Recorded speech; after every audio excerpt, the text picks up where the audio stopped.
کریں گے نا جو گناہ جلوانا چاہتا ہو، لیکن جو گناہ ہی جلوانا نہ چاہتا ہو، جو اپنے عذاب کو ہی ختم نہ کرنا چاہتا ہو، شرم آتی ہے جب کبھی سننے کو ملتا ہے کہ ایک صحت مند فرد، صحت مند انسان خامخواہ روزہ نہیں رکھ رہا، نہ وہ سفر میں ہے، وہ بیمار ہے، نہ ہی کوئی اس کے اوپر کوئی عذر طاری ہے جو خواتین کو روتا ہے، جی بیمار بھی نہیں ہے، عذر بھی نہیں ہے، اور سفر میں بھی نہیں ہے، اپنے گھر میں ہے اور روزہ نہیں رکھتا۔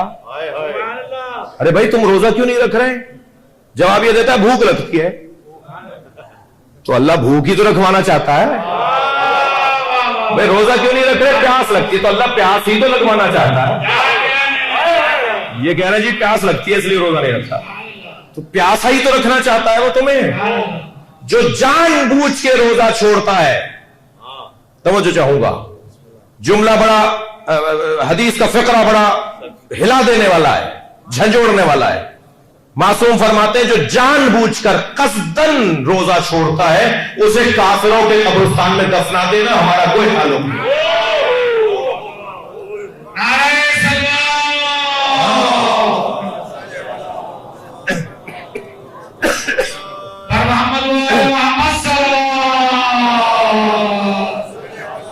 نہیں اس پہ صلوات اچھی نہیں آئے گی مجھے پتا ہے، بلند صلوات پڑھیں بھائی۔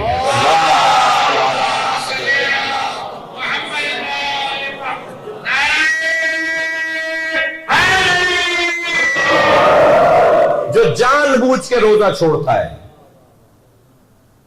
اللہ کرے میری بات جو رکھتے ہیں وہ تو رکھتے ہی ہیں، سبھی رکھتے ہیں آپ ماشاءاللہ، آپ سبھی رکھتے ہیں، بات ان کے لیے عرض کر رہا ہوں کہ جو بے توجہی کا شکار ہے۔ گدھا، اب آپ ذرا سنیے، گدھا روزانہ ایک ذکر کرتا ہے اللہ کے بارگاہ میں۔ ایک بڑا دلچسپ مضمون ہے یہ کہ جانوروں کی بولیاں ائمہ نے بتائی ہیں کہ گھوڑا کیا بولتا ہے روزانہ، تیتر کیا بولتا ہے، مرغ کیا بولتا ہے، سانپ کیا بولتا ہے، مینڈک کیا بولتا ہے۔ مجھے یاد ہے بہت پرانی بات ہے، حافظ تصدق صاحب جب یہاں آیا کرتے تھے اچھے زمانے میں، تو میری جو مراد ہے وہی لی جائے، تو وہ انہوں نے یہ روایت ایک دفعہ ایک پورے خمسے میں ان روایتوں کو پڑھا تھا، ہاں، کہ جانوروں کی بولیاں ائمہ نے بیان کی ہیں کہ کون جانور کیا بولتا تھا۔ تو گھوڑا کیا بولتا ہے بتا دوں؟ گھوڑا روزانہ جو ہنہناتا ہے تو وہ اللہ کی تسبیح کرتا ہے، اور اس تسبیح میں وہ کہتا ہے اللہم انصر المؤمنین علی الکافرین۔ گھوڑا یہ اللہ سے دعا کرتا ہے، یا اللہ مومنوں کو کافروں پر نصرت عطا فرما۔ یہ وہ دعا کرتا ہے۔ اور گدھا کیا بولتا ہے بتا دوں؟ گدھا کہتا ہے اللہم لعن من ترک الصوم متعمدا، یا اللہ اس پر لعنت کر جو روزہ جان بوجھ کے چھوڑتا ہے۔ اب ایک تو لعنت وہ بھی گدھے کی،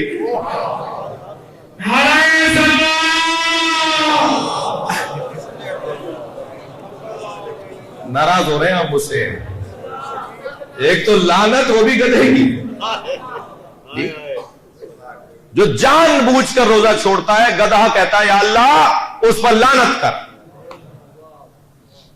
تو میں ان بچوں جوانوں سے کہہ رہا ہوں کہ بھائی لعنت سے تو بچنا ہی ہے، گدھے سے بھی بچو، وہ کہیں ڈھونڈ نہ رہا ہو کہ کون۔ تو بہرحال یہ ایک بات آ گئی ہے تو میں نے عرض کر دی کہ فَلْيَعْمَلْ بِالْوَرْعِ، اور تقوی و پرہیزگاری۔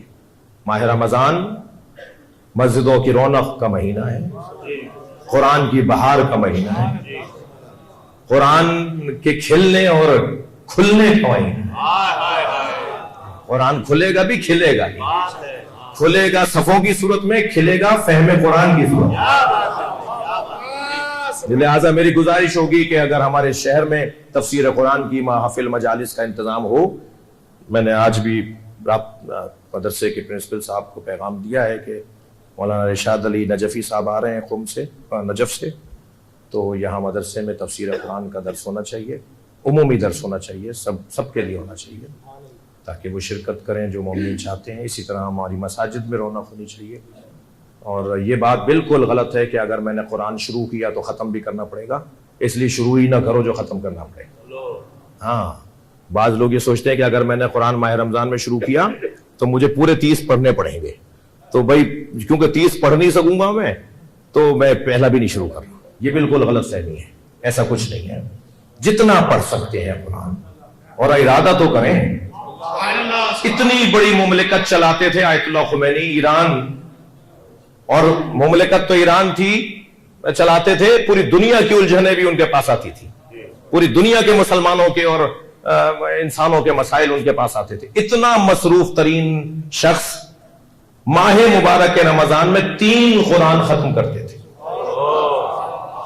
جی یہ انقلاب اسلامی ایران کے بعد 3 قرآن, یعنی ہر 10 دن میں 1 قرآن ختم کرتے تھے. ایک دن میں 3 پارے پڑھتے تھے. وہ 25 منٹ سے زیادہ نہیں لگتا میرے بچوں قرآن پڑھنے میں, سپارہ پڑھنے میں. ایک سپارہ 25 منٹ میں پورا ہو جاتا ہے اگر آپ ترتیل کے ساتھ پڑھ رہے ہو. اگر پڑھنا روانی کے ساتھ آتا ہے تو 25 منٹ میں ایک سپارہ ہو جاتا ہے. 24 گھنٹے میں 25 منٹ نہیں مل رہے اللہ کے لیے.